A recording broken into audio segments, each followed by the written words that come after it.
Hello, everyone. This is Daryl Guberman. I'm the CEO of Guberman PMC LLC, a quality consulting firm here in Connecticut. All the data will be down below in the description. I have gone over time and time again of the flow of this incestuous relationship between Boeing and their accreditation bodies of ANSI, the American National Standards Institute, who took over complete control over ANAB, the American National Accrediting Board. You also have the IAF as a component. ANSI is a founding member of the IAF, which is the International Accreditation Forum incorporated in Delaware. It is a repository for both national and international accreditation bodies, and also you have ILAC, the International Laboratory Accreditation Cooperation. ANSI and ANAB are underwriters for both those organizations, which means any type of systematic or product failure, the onus goes to them. They are part and parcel of the problem because they're certifying the company as a quality company. In fact, I'm going to show you this. This video today is about news media won't tell passengers the truth. 2002 to present, Boeing gave up supplier auditing. Yes, they did. And here's the actual supplier bulletin from 2002. And I'm going to tell you, I'm not going to go reading through it. It will make you have narcolepsy. But in the brief description, siphoning it down to the crux of what that bulletin did in 2002, it basically said, send in your AS9100 certificate as long as it's ANSI ANAB accredited. And I told you, Boeing sits on ANSI ANAB, on the board that can grant, suspend, and withdraw certification, and on their board of directors.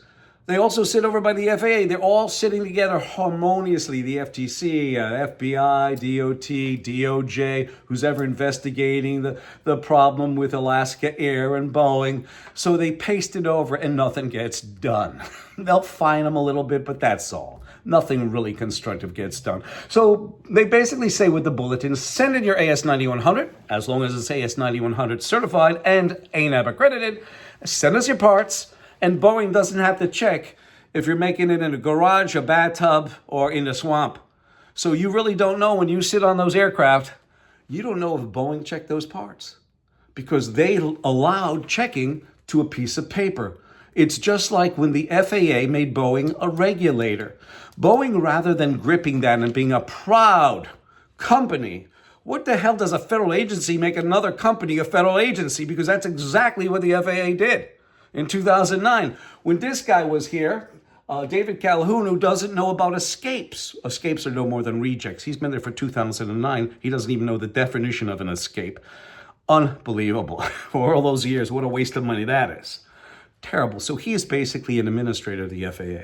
And I've gotten into that in other videos. But this is it. That's what they said. Send in your cert. ANSI ANAB accredited. Why? I told you. They sit on the board of ANSI ANAB.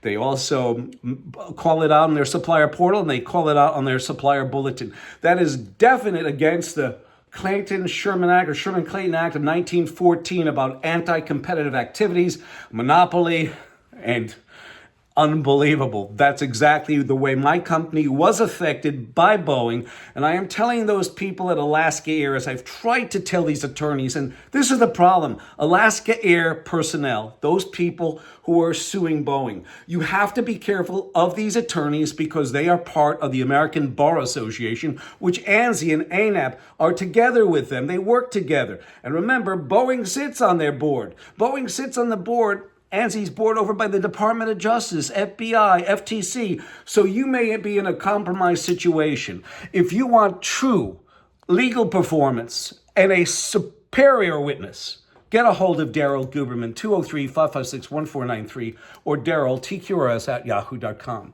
I thank you.